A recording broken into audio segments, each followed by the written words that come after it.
are some thoughtful research questions we should be asking in these dynamic times? And how do we translate or adapt these research outcomes to actual use in different contexts and at different scales?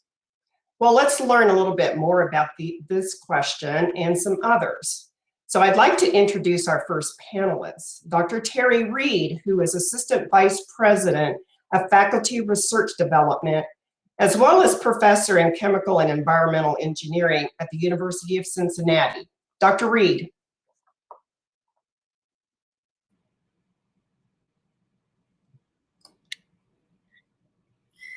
Thanks, Teresa.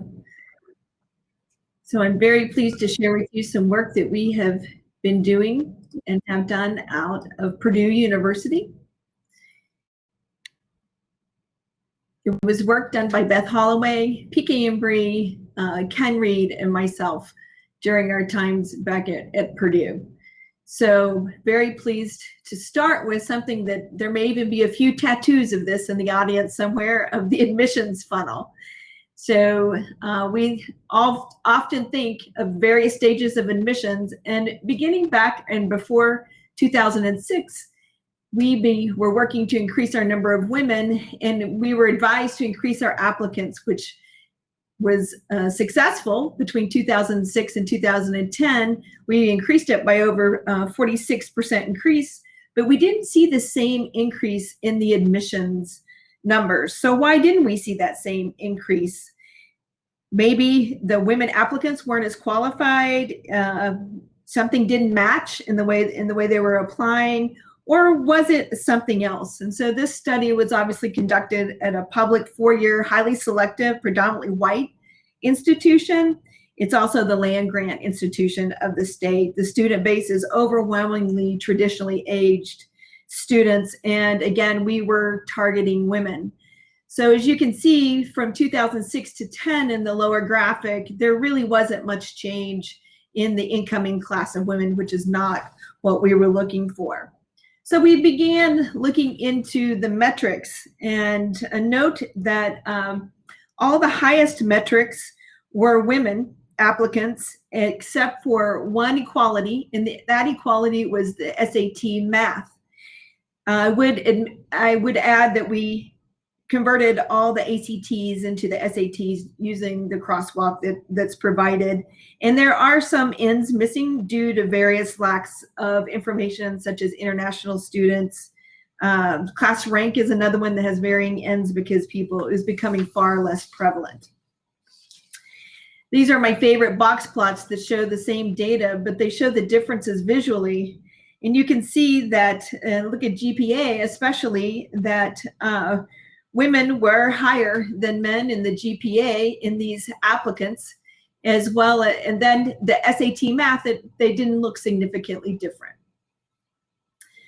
This is the admits, and still, even in the admits, all the values were still high for women except for that math SAT and the overall SAT. These are the box plots of the admits, and here you might take notice that the women don't have an upper box, and that's because the median is a 4.0 for the women that were admitted. And another thing to note is that bottom star that's on the bottom of each of these graphs. There are 6 types of these graphs.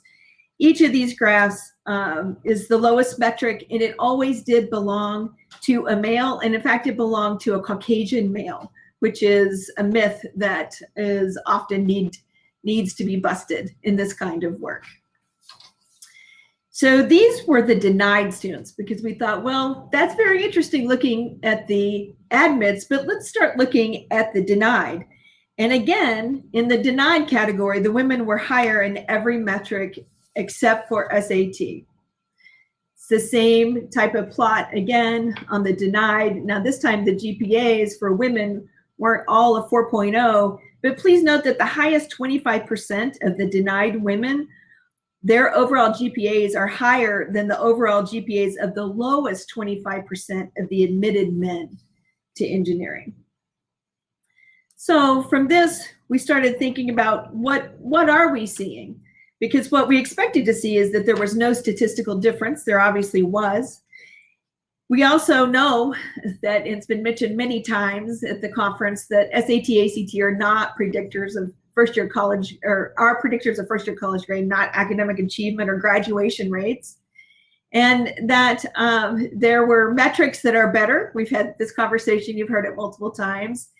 And at the time, this was as of 2010, there were already 37 studies that showed a consistent gender bias in standardized tests. You've heard this today as well, or yesterday and today as well. All right.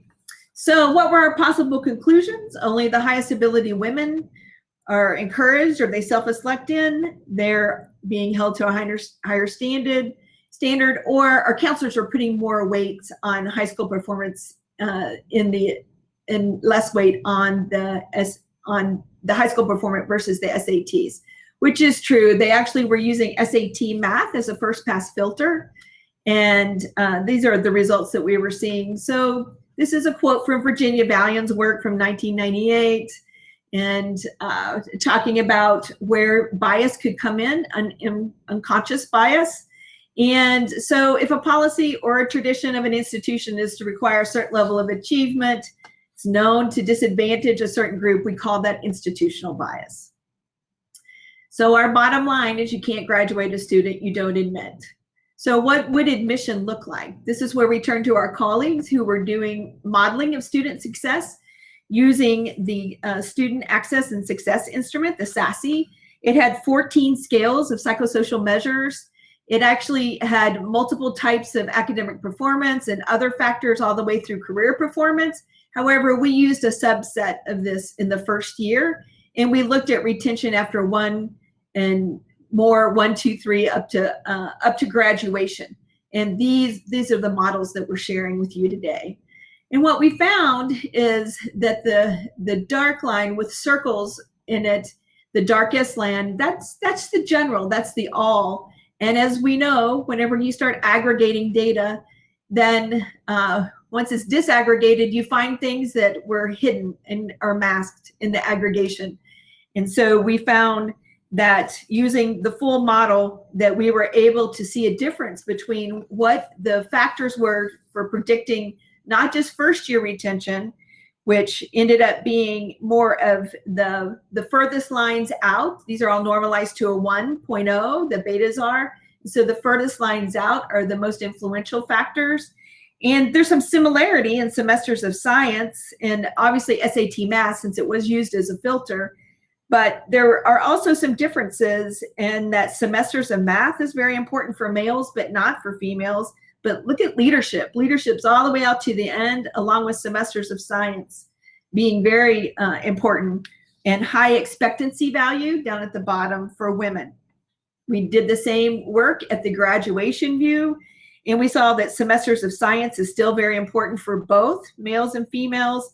But semesters of English is also important to male students. Deep learning becomes the most important factor for women. It was actually very low. The surface learning was very low in the prior plot. And SAT math was still most important to males. So our process was to go through presenting this data. We had a busy year in 2010. It's also the year that Daryl Chubin came to visit Purdue, talked to us about the handbook on diversity in the law that had just been released by AAAS. All of this weighed into how we were able to work with our admissions office, work with our legal counsel. We actually not only got pushed to our legal counsel once, but we had to go through a review twice. And we ultimately were approved to change our admissions factors. And so these are what we asked for our admissions staff to concentrate on. And we felt very fortunate to have this opportunity to make these decisions. We had a provost at the time, or associate provost, that supported this as well. And these are the new admissions factors. Our report we had to submit every year looks something like this. And what happened is that it all became far equal in the end. So here's our last plot, and it shows you that prior to 2010, we were down in these 300 ranges. After 2010, we were up to 26% in the 600 range. And this is our dissemination and impact. It's taken a few years is our point with it. And I'll stop there and we'll wait for questions. Great, Dr. Reed. Thank you for launching this discussion on quantitative ways to look at bias and for the long haul. Much appreciated. Next, we have Dr. Brooke Burhani, Assistant Professor and Undergraduate Program Director in the School of Universal Computing, Construction, and Engineering at Florida International University. Brooke. Thanks so much, Teresa. It's a pleasure to join you at this exciting conference where we're discussing exemplary admissions practices that promote diversity in engineering. I think the team is going to share my slides, so I'll just wait for them to go ahead and cue those up. Thank you so much. So we can just move on to the second slide. So I'd like to give an overall review of what happened at a large university on the East Coast, and for anonymity reasons, and we may address that in the Q&A, we made the decision to leave the school anonymous. So I should say, for confidentiality reasons, we elected to leave the name of the school anonymous. But in any event, this project was led in partnership with the Enrollment Management Office. And I think that's a really important point as we think about these kinds of efforts. Clearly, a college or school of engineering cannot make these decisions in vacuum. And so the idea of partnering with the enrollment management team was what really allowed this to be possible. Next slide. And so the target group and the population of students that this holistic review project and process was designed to implement or impact were historically underrepresented populations. So obviously women, BIPOC students, first generation, the types of populations we've been talking about for the last couple of days.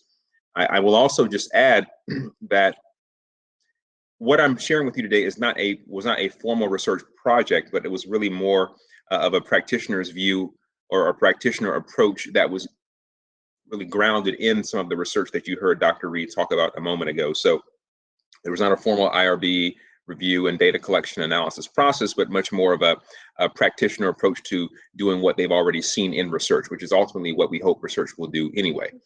Next slide. So the research base was undergirded by Terry's team, and you just heard her talk about her team and their great work. So I've cited their work in 2014, and you've already heard some of the results that came out of that. But as a practitioner, it was really interesting to see what happened in their work and how that could apply to another university, again, on the East Coast. So the idea here was that that kind of research base that Terry and her team did would lead to policy changes, ideally leading to higher numbers of women, higher numbers of students of color, higher number of first generation college students, based on the factors that were just outlined in the previous talk. So the semesters of math, leadership, and grades in math and science, not looking at the SAT exclusively. All right, next slide. So what was unique about this is that it was, again, building on an existing framework, and in not just in research, but also in practice. So what I would say is that the important part about looking at enrollment management, and this is across all universities, is that oftentimes enrollment management already has a framework to work from, meaning that it is the case that they may already have a process that allows them to look at things like leadership and community service and extracurricular and essays. So working from the existing template that exists on campus was what was unique about, I think, this initiative. I've not seen that always work out. So I think that was what made this, that's what made this somewhat special. Okay. The specific components I've talked about already. So the leadership, extracurricular STEM activities. So in this particular case, there were students that might not have just done the robotics club in their after school program, but they may have actually done a robotics program at that particular institution, which suggested that student A or student B had a particular interest in that university. And so that was used as not so much a proxy, but certainly some type of an indicator for an interest. And we would argue that where there's interest, there may be more motivation to succeed and to persist within that institution if they happen to be selected and admitted to that institution. In other words, if a student has already shown an interest through a summer camp or some type of activity, that could be leveraged in the admission review process because that student might be more motivated to be successful. Also, the team looked at the trend of grades. So a B- in science in 9th grade compared to an A- or an A by 11th grade showed an upward trend versus the reverse, which would suggest that as classes become harder, it becomes more difficult for the student to excel. And so looking at that upward trend was something that the team looked at. Letters of recommendation, in particular from science and math instructors and engineering where appropriate, where available. And then looking at students that might have had unique issues. So if there was a student that had a parent unfortunately pass away, or a family medical or financial emergency, these things were taken into account if, for example, grades dipped in, say, 10th grade. Next slide. So in this particular university, what was also impactful was that having a dean of engineering who was really behind and supportive of this effort. Again, it did not happen in a vacuum. I talked earlier about the enrollment management partnership and the strategy that was used to increase these underrepresented populations. Next slide. And so now I'll give you some numbers. So the strategy was introduced about 8 years ago. And up until 2012, there was a general, I call it the spreadsheet approach, where above a certain row on the spreadsheet, a person was admitted. Below a certain spreadsheet, and these are all SAT scores on that spreadsheet, below that line, a person was not admitted. So it was not holistic at all. It was pretty binary. It was pretty linear. You either were in or you were out. After the holistic process was reviewed, I would say specifically women saw an immediate increase in the percentage that were admitted. So you see an increase from 21% of the enrolled freshman engineering class, the admitted freshman class, to 31%. And that number stayed around 33, 34%, with the exception of 1 year for the next 6 years or so. Now, I did not track first generation or BIPOC students in this slide because, quite honestly, at that university, the numbers were not as strong. And I think that's an important point, and we should kind of call the elephant out in the room, recognizing that at this institution, SAT was still a proxy, was still somewhat used as a measure of how students would be admitted. And I think that did have some unfortunate impact to the enrollment, or at least the admission of these other audiences. But women in general did not face those same challenges when it came to being admitted. Okay, next slide. The enrollment, and I did not give you annual numbers here, but I will just share with you that in terms of the overall enrollment, the numbers moved from 24% in 2012 to about 31% in 2018. So a pretty, it wasn't twice the number or a 30% increase, but it was a notable increase. And so obviously more work to be done, but certainly more students were being admitted in addition to being enrolled, in addition to being admitted. Okay, next slide. So a question that frequently will come up is, well, what happens once they are admitted? And so I've given you some 1, 2, and 3 year retention rates as well as 4-year rates. The numbers speak for themselves. The numbers really didn't change prior to the holistic review implementation. So in other words, after holistic review, before holistic review, these numbers were pretty much the same. However, on the next slide, you'll see that the 5- and 6-year rates actually did increase. So the 5-year graduation rate, 6-year graduation rate increased to about 94, 96% respectively. Okay, next slide. So thus far, there are no materials to date. The team that's involved in this process is actually working with that enrollment management office to request permission to share outcomes with practitioners, with scholars across the country.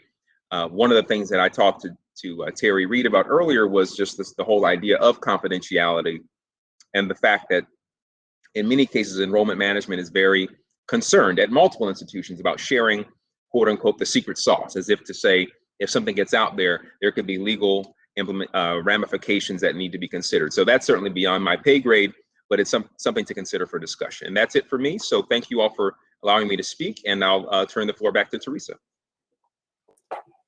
Thank you very much, Dr. Brahani. We can already see the dots connecting, and your work founded on Terry's research, but adapted in a different context. So we're starting to see that richness there.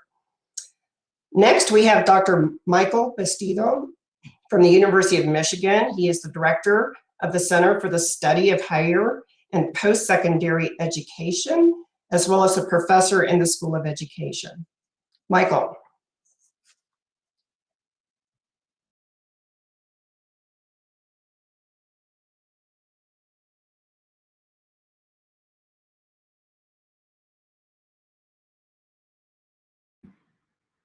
Yep. Excuse me, it said, I thought I turned on my microphone, but I hadn't. So it's good to see everyone, and I say a special hello to my friends in the audience. So I'd like to just take a few minutes to go through some of the research I've done on engineering admissions. My research is primarily focused on admissions and enrollment management practices.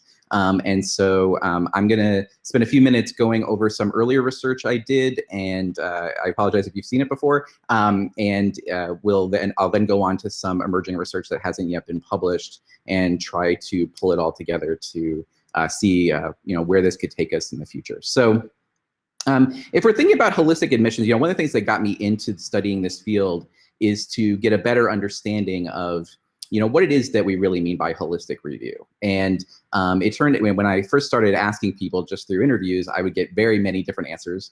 And so at one point I asked over 300 people who work in admissions what holistic review is. And I got basically 3 completely different answers to that. One was that they read the whole file, meaning they just read every piece of information that's submitted to them. They're not just, Brooke had earlier talked about, doing a kind of Excel spreadsheet, right? They're saying, no, we're just doing the Excel spreadsheet. We're not just putting people on a grid. We're gonna read everything in the file. But there wasn't anything more than that about what they're doing with the information in that file. And a lot of times the decision-making is actually pretty formula-driven, regardless of the fact that they're saying that they do holistic review. And by the way, about 95% of them said they did holistic review, by the way.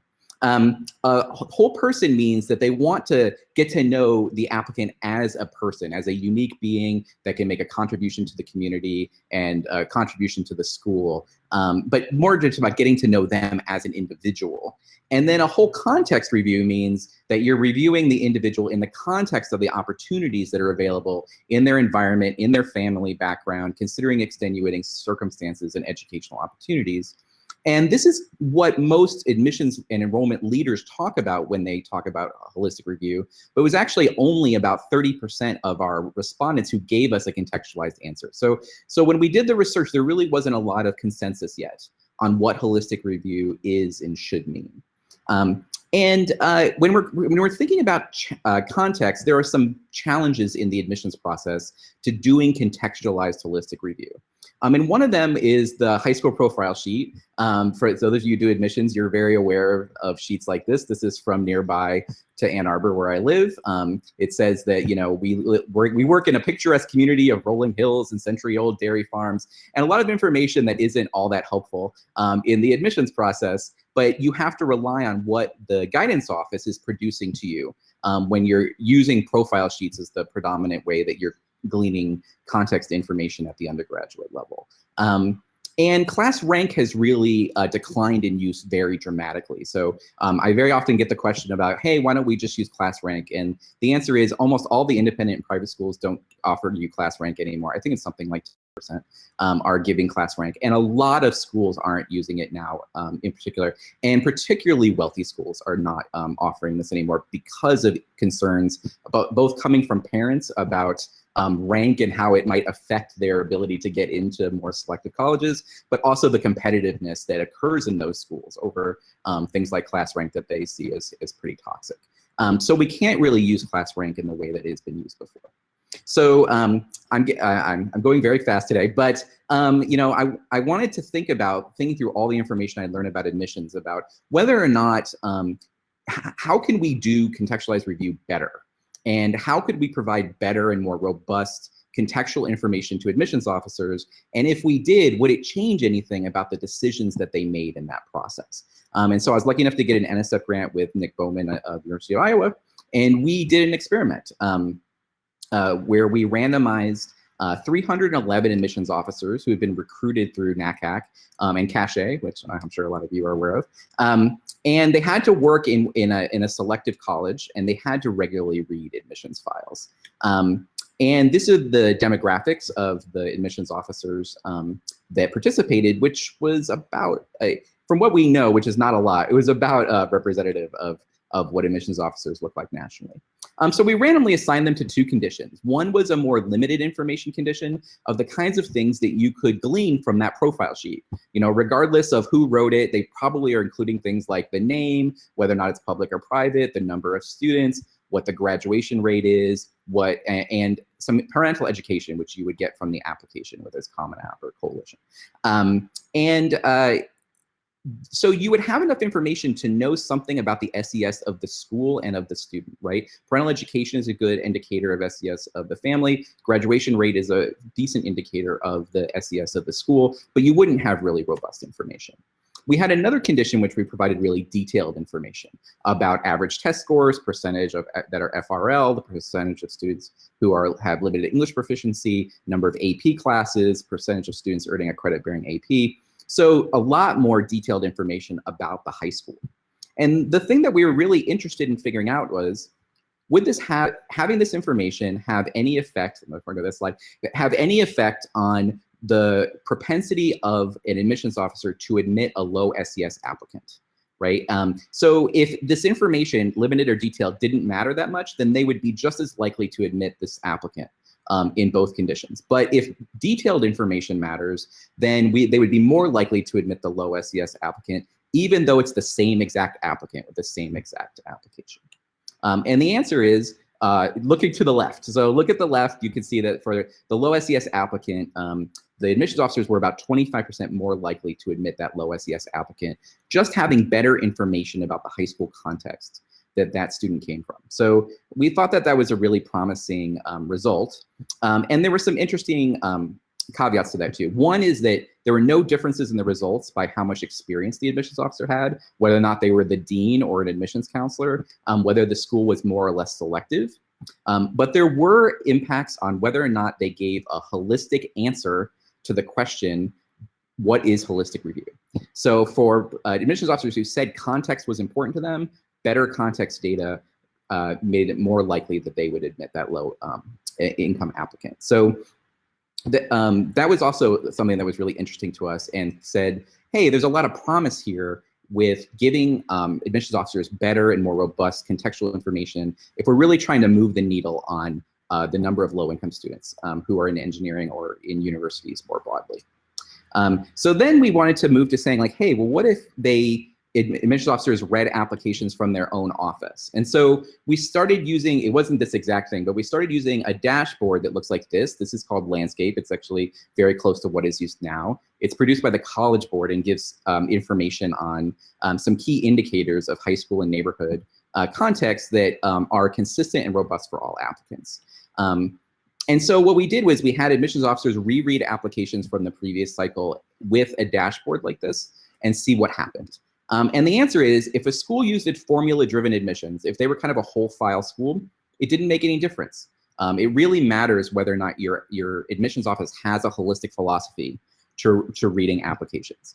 But at a private university that had a pretty robust philosophy of holistic review, using the dashboard made it 50% more likely that they, I'm sorry, that's too much. 22% more likely that they would admit students with the highest adversity in their pool. So that's a pretty big shift, just given better contextual information. And interestingly, we did have increased racial diversity, which I could talk about in Q&A, but not a significant change in the SAT. So we had a more diverse class, but it wasn't any kind of access diversity trade-off that some people have concerns about, and it's probably overblown. And so we've expanded this to look at 8 colleges who adopted the Landscape tool in 2017, 2018. And we again saw moving the needle. So when schools were using the dashboards that we provided, they were about 3 percentage points overall more likely to admit students. I should say 3 percentage points. So so if they were admitting 20% low-income students, they were now admitting 23% low-income students just in a 1-year jump from adopting the dashboard. So we felt pretty good about that. So Landscape has now been adopted by 180 institutions in 2021. So it's quite a large number. They are a complete range of institutions from MSIs, public-private, religious schools, single-sex schools, and importantly, test-optional schools. So it is really just as useful in test-optional and test-blind environments as it is in schools that use tests. Here's some institutions that use it. It's generally confidential, but I gleaned it from the web when people just said, hey, we use it. So, you know, I think what we get from this is that it's really important to get high quality information on every student, on their schools and neighborhoods and families.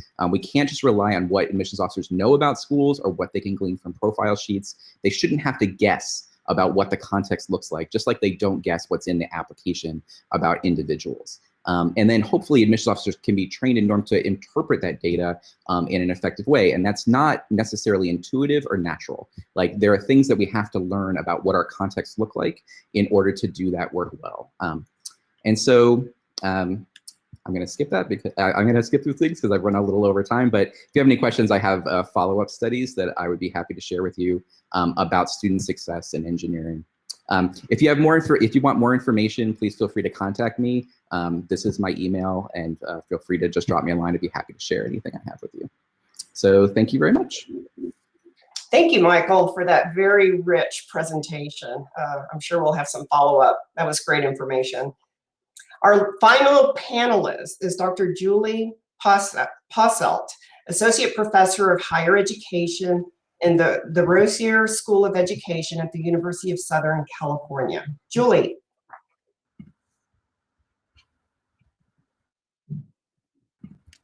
Are you able to hear me okay?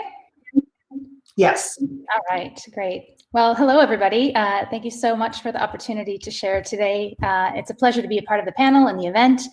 And it's my plan to focus our attention for a few minutes on the research and issues surrounding holistic review in graduate education specifically.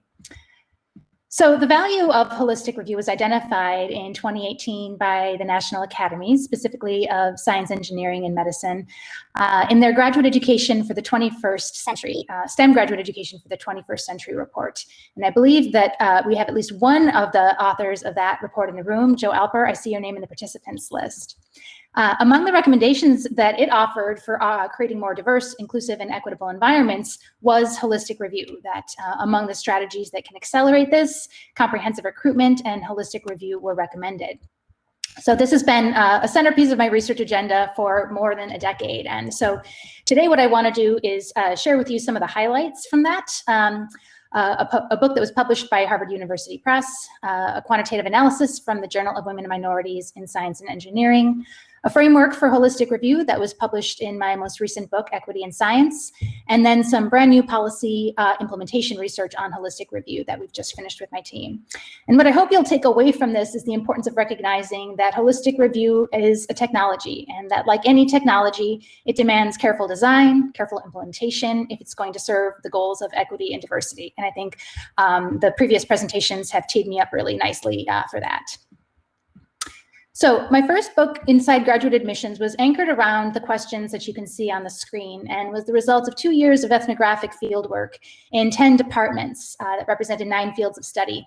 I had the opportunity to conduct 85 interviews with faculty for the most part, and was able to observe the admissions deliberations of 6 of the programs in order to broadly understand why it is that we rely on criteria that tend to undermine our diversity goals. And one of the central patterns across the fields that were represented in this research was that across the multiple rounds of admissions that occur, the multiple rounds of review, there's a clear set of patterns in which the main definitions of merit that shape who get shortlisted are fundamentally different from how faculty think about who deserves to be admitted. So the way that faculty in this study conceptualized what merit meant when they were doing their initial screening was largely in terms of conventional academic achievement, identifying students whom they believed to have a low risk of attrition. And they used the numbers, I heard over and over again for that. And they tried to contextualize numbers to the extent that they could when undergraduate prestige and how rigorous the curriculum had been. But a very different definition of merit was used when they were trying to judge from among all of the highly academically qualified individuals on the shortlist. And here, faculty were thinking much more about the futures of their disciplines and how it is that they could use admissions to help craft the future of the discipline that they imagined. Now, one quote from a member of a sociology department sums up the broad pattern that I observed, that first you have to be above the bar, and then we can ask the diversity question. And this made me curious whether the 2-tiered pattern that I had observed would be present across programs within one field. And so I was specifically trying to look at this from a more hypothetical perspective in 6 PhD programs within physics.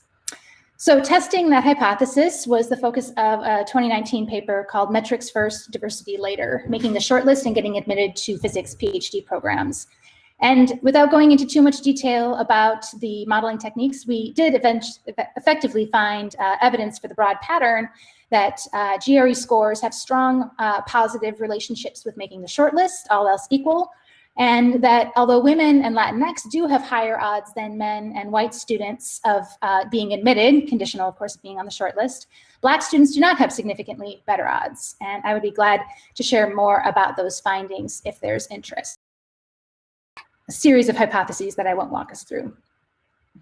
So this research was part of 2 research practice partnerships that I've had the good fortune to help lead over the last several years. One is the Inclusive Graduate Education Network, and the other is the California Consortium for Inclusive Doctoral Education. And these partnerships have been a place for some really good analysis of how graduate programs become more diverse.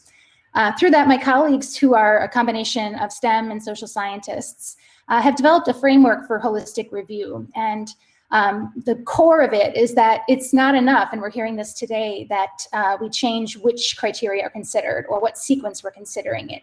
Often, and certainly Mike's research has highlighted this, it's how we make sense of information. That is also what makes review holistic. So the extent to which holistic review is a technology that contributes to activity of equity and diversity has a lot to do with how we design it and implement it. And from the design standpoint that we've identified, there are 4 main characteristics that equity-minded holistic review should be characterized by. One is comprehensiveness, taking into account a wide variety of criteria that represent the student and the sum of their potential. The second is contextualization, the ability to look beneath the surface of the information that's on a page and think about how different pieces of information are related to one another, kind of the landscape of opportunities. But also contextualizing metrics in the context of the error that they have, that grade point averages, test scores, they are statistics, and all statistics have error. And being able to account for that so that we don't rely on them in overly precise ways is important. In graduate admissions, it's really important to pull people's attention to being systematic, because so much of how this is typically carried out is really ad hoc. So being more systematic is a critical way that we can improve graduate admissions. And then underlying all of this is equity-mindedness. And I want to spend highlighting 6 of the elements of equity-mindedness that we've seen as important. And I'm glad to share more detail about what this looks like in practice. One is being race conscious. Another is being aware of systemic inequities and willing to account for them and how we make sense of a student's achievements. A third is being asset-based and looking for opportunities to highlight students' strengths, not only pull students out of a pool because they don't have what we might be looking for. Equity advancing means paying attention to a variety of different elements in the application file to provide context about candidates as whole people. Being data aware means asking questions about the extent to which we're tracking patterns of representation across the different phases of review.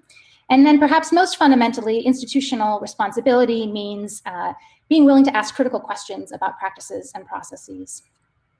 So this model is an improvement community that we've built, of which I'll mention UC Berkeley has been among our strongest partners. And we've been delivering some workshops on holistic review and studying the process of implementing this. And I'll close with a few of the main things that we're learning, which broadly fall, I think, under the umbrella of holistic review as a sort of process that organizations are learning new routines. So they're delegitimizing some of the standard routines that have been used and learning some new ones.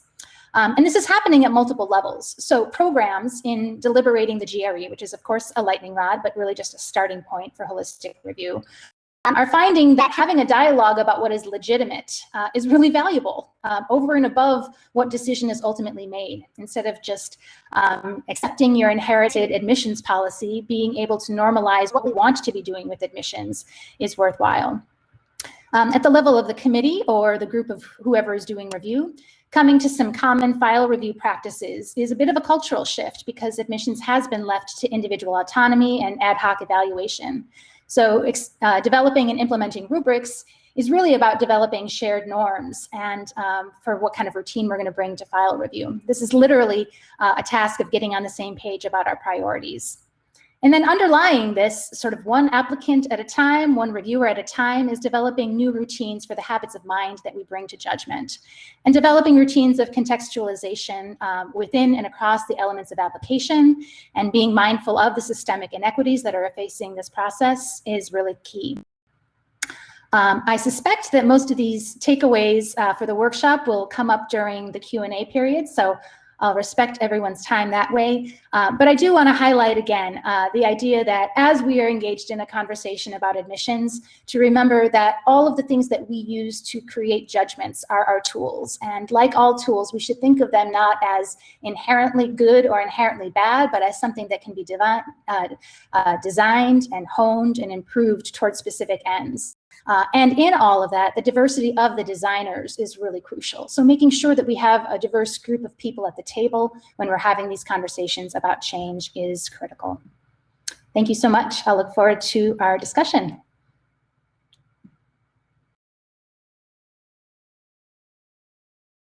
Thank you very much, Julie, for presenting this terrific work, and also for introducing the graduate level challenges and issues that we see today. May I invite all the panelists back, please?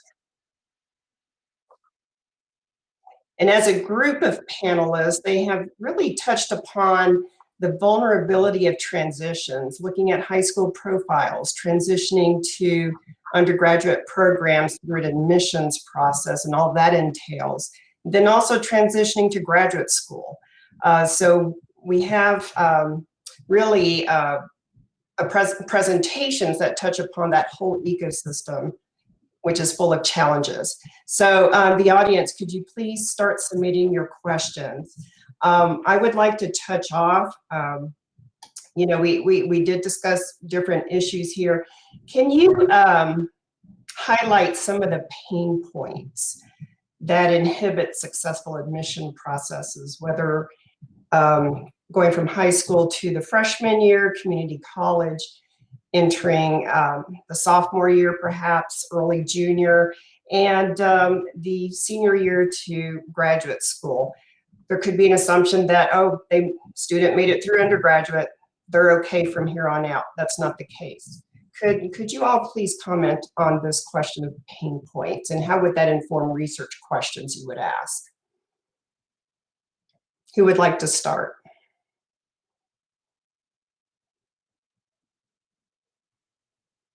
Or is it easy? Well, I was trying to defer to people who are much more knowledgeable than I am, but I'll just start and briefly say that just from a practical point, and again, my work was more from the practitioner's perspective.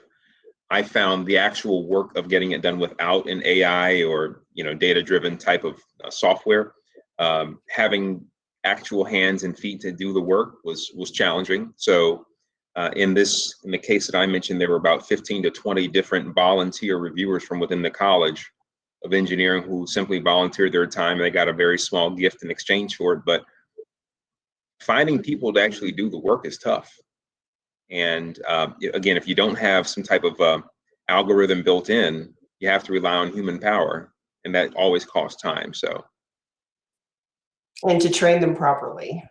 Right.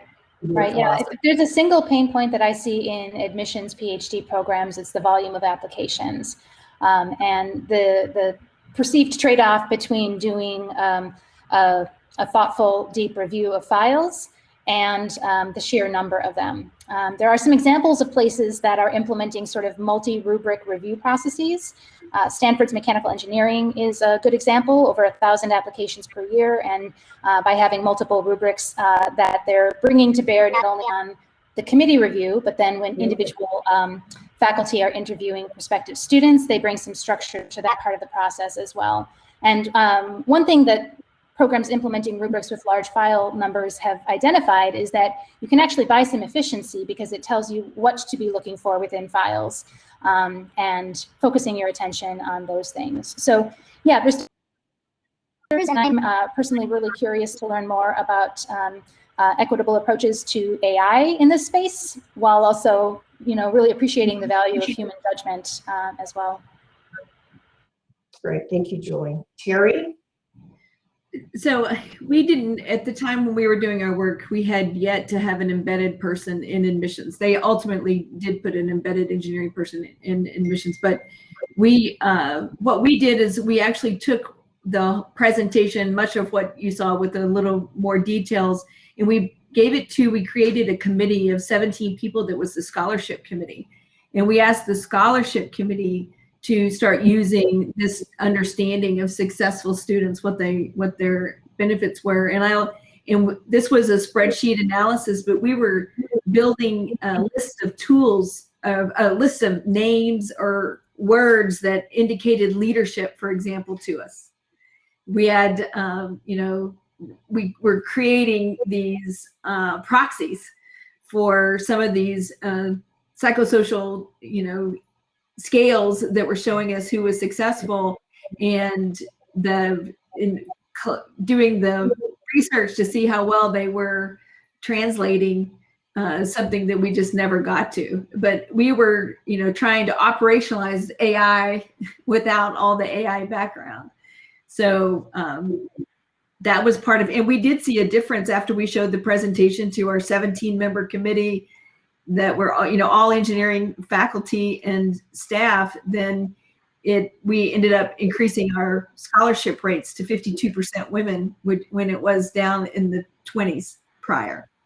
So it did make a difference. That's the training piece that, that Julie and Brooke were referring to. We decided we needed to train every year. We actually even trained with this information. We trained the recruiters that are across the country that are Purdue recruiters, for example, to try to get them information about what does it take to be a successful engineer, because they have a lot of misconceptions.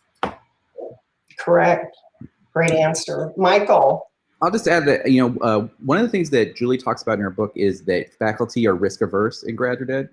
And I find that in undergrad admissions officers are risk averse too. They don't necessarily feel it as strongly because faculty, it's like, oh, this is the person I'm going to work with for the next 4 to 10 years. So they feel it very personally, but admissions officers at undergrad level feel it too. And how that plays out often is this fear that a student will fail, that if they walk away from traditional metrics, that those students will fail. And I can't tell you how many times I've heard this in field work. And so I think that connecting, and one of the real difficulties of this question is that you often don't have very good data on students who don't have the traditional metrics because those people aren't being admitted. So you don't have the full range of ability or credentials. And so you can't then say to someone, hey, we've admitted people with these credentials and they've been very successful, because you're not admitting them. So you have to be willing to do some small scale experiments in order to, admit new kinds of students and see if you can support them to graduation and support them to student success in order to move the needle. That's exactly what Brooke was saying. I really appreciated your comments on that, Brooke, that holistic review and admissions change can't occur in a vacuum. And when we imagine that we can just pull the lever of holistic review and solve all of our problems, we'll probably find ourselves quickly disappointed by the outcomes of it, that when we're thinking also about how we're training students, what financial supports are available, what's the mentoring like, and when we begin to bring a more equity-minded approach to all of those activities, that's what systemic change looks like, instead of relying upon a single lever to do the work. Yeah, I would echo that, and I would add that there's work done by Clemencia Constantino on that women graduate at higher rates than men from engineering, which a lot of another one of those myths. And even at Purdue, Leah Jamison was our advocate and was our rock, that helped us get all this through. We had serious conversations because we were graduating women at a significantly higher rate than men. There just weren't as many of them. And we had a discussion that those two graduation rates may come closer together with this change. And it's something you either accept or you don't. And like Michael said, you put mechanisms in place to shore up and to support those students, which fortunately we had, and we had a lot of confidence in our Women in Engineering program. Thank you. And I'm going to point to the questions. Several have popped in. Could you comment more on the use of rubrics to ensure you are being comprehensive using context? They seem to be at odds. That is, rubrics looking for specifics.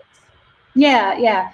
No, I think comprehensiveness doesn't mean considering everything. It means considering everything that we have collectively decided that we want to be looking at.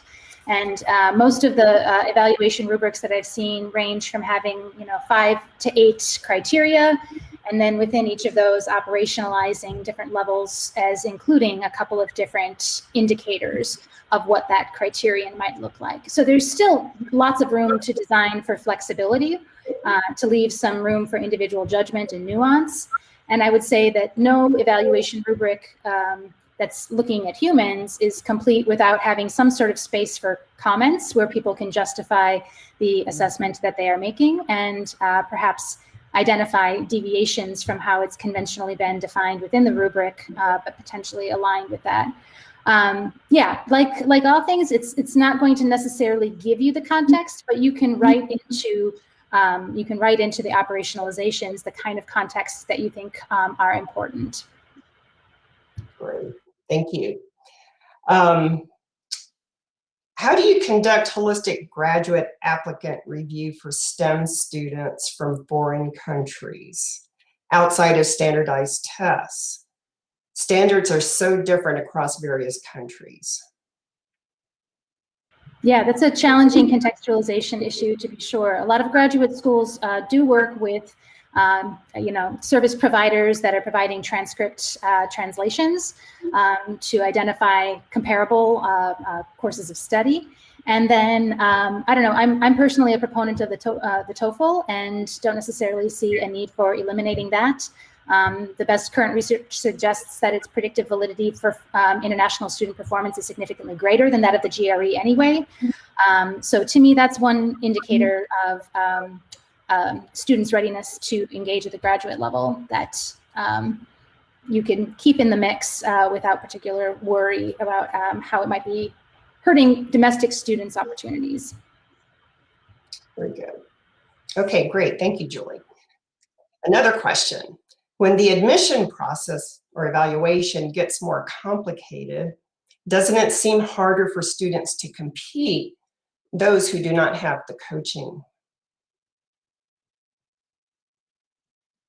Yeah, I mean, I think that coaching and and prep, especially the undergrad level, is really, really important. And I think that you want to, ideally, you want to have criteria that are not particularly coachable. I think you want to think through the things that you're asking for, and the degree to which those things can be manipulated by people who seek to do so. And certainly, we have good data on standardized tests and the ability to. So I'm not sure that having a simple rubric avoids coachability.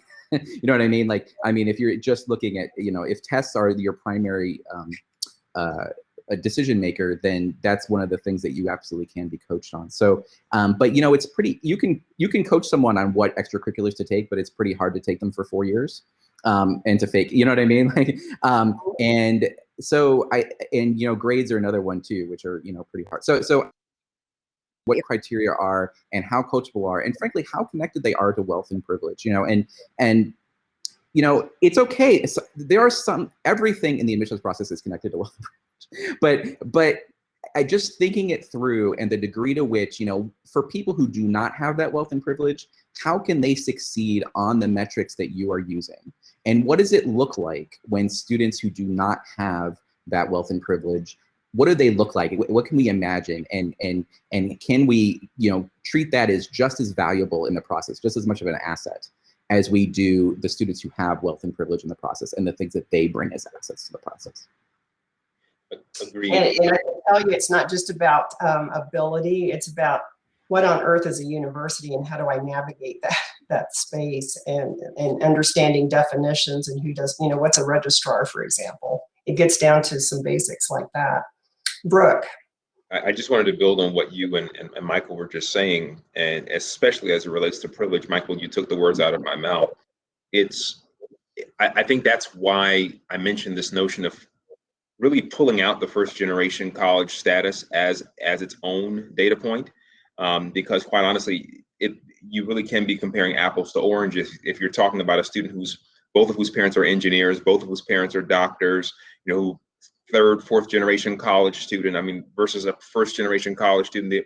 It's completely different. I think we have to bring that into the equation. The other thing is, and I know this has been done, so obviously a lot of the reverse affirmative action legislation, the lawsuits that have occurred in Michigan and places like that you all know of, have made some of these things harder to do. But what I think is effective is, say, for example, using zip codes. So we know that students who live in certain zip codes tend to come in at lower SES levels, may not have attended the same type of high schools. And so there are creative ways of getting through this, where we are not just privileging the top most high school students who have access to robotics since they were 5 years old. There are ways to do it. Yeah, I'll add to what Brooke has said, that when you're identifying what matters, if you've identified something like extracurricular that could be defined in a variety of ways that, you know, depending on how it's operationalized, may or may not encourage wealth and privilege as much, having people in the conversation to say, like, okay, we know we want leadership. What has leadership looked like for first-gen Black students who are underrepresented within our student population? And if you don't have first-gen Black students in that conversation, you will come up with an explanation for that probably isn't actually going to yield your ability to see talent, to see leadership in that population. So again, making sure that this conversation is comprised of people who embody the perspectives that you want to build more of within your community is really critical. I think of the Fisk-Vanderbilt Master's to PhD Bridge program, which has done an outstanding job increasing the participation of African Americans in astronomy and physics and some engineering fields. And one of the things that they've done is in constructing their rubric, they specifically said, when we look at leadership, we don't just want to see that you were on the sailing club. We want to know whether you were a leader in your church community, and can you bring that skill set to academia? Were you a leader in a student group? Were you a big brother? And like, what does that look like then for our programs? So just recognizing the different manifestations of qualities that we need to sort of pull the whiteness out of it, pull the privilege out of it, and be able to see more broadly. You know, this discussion reminds me of what I heard this morning. I think it was Dr. Pieri from North Dakota State, who talked about having a cultural advisory council to look at cultural aspects of a student and gaining a better understanding. I think it was Native American students. The next question, did anyone look at the process used by military academies and or military promotion boards, and what can be learned or transferred from that process?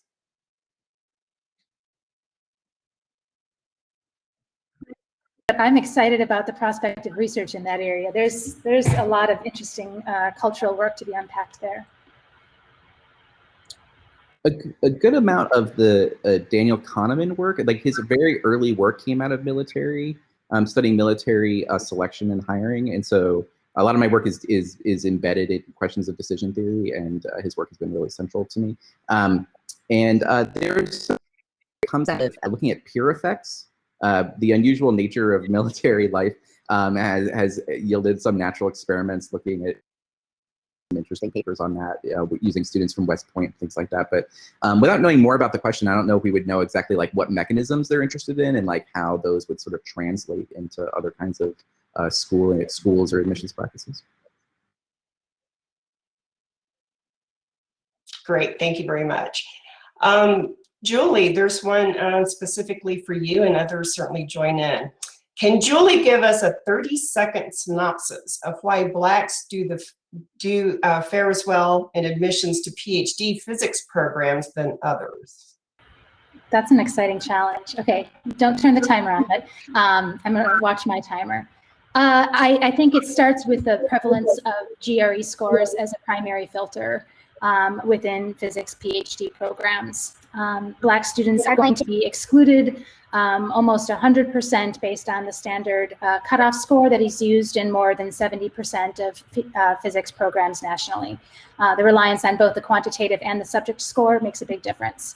I'll share also that there are layers of racism kind of baked into the perceptions of student presentation. I saw discussions of hairstyles, hobbies, hometowns. All of these things are racialized in admissions in ways that I don't think the physics community is totally aware of. So those are two key ways. And then finally, most of the PhD applicants who are coming out of STEM, including physics, are not coming from the kinds of institutions that physics programs are most excited about drawing their applicants from. They're coming out of HBCUs and other MSIs.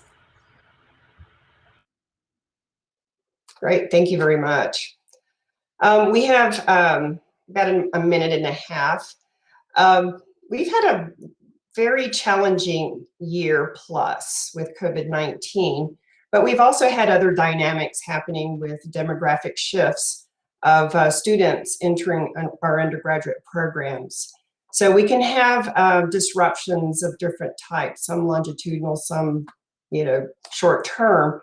What research questions should we be asking now? How have these disruptions changed your outlook on your work?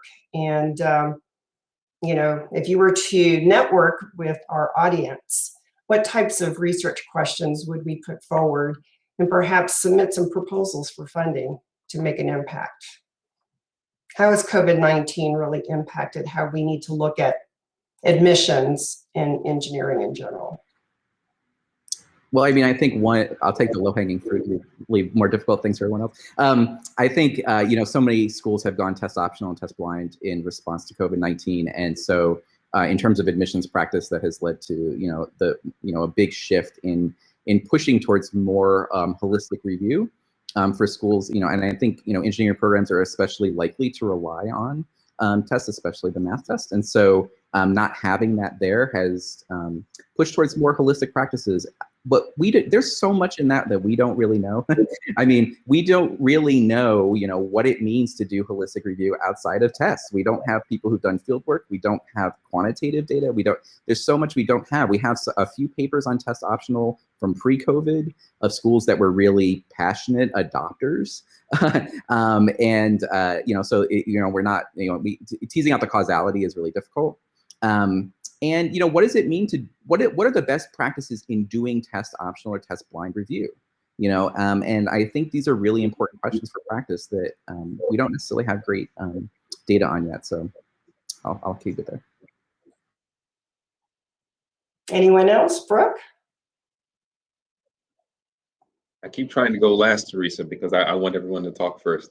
No, but in all seriousness, I would think about certainly the test optional implications that Michael was just referring to, but I would also think about the implications for people who are now classified as non-traditional and their entry point into colleges and universities. And so the older than 25 person, the returning person, the veteran, the person who's a single parent, and where do they fit in the admissions review process? Great points. We are absolutely out of time, but panelists, thank you so much for the rich conversation. I challenge the audience to think about research questions moving forward and how we can make an impact on our engineering community. Thank you so much. Take good care. Thank you.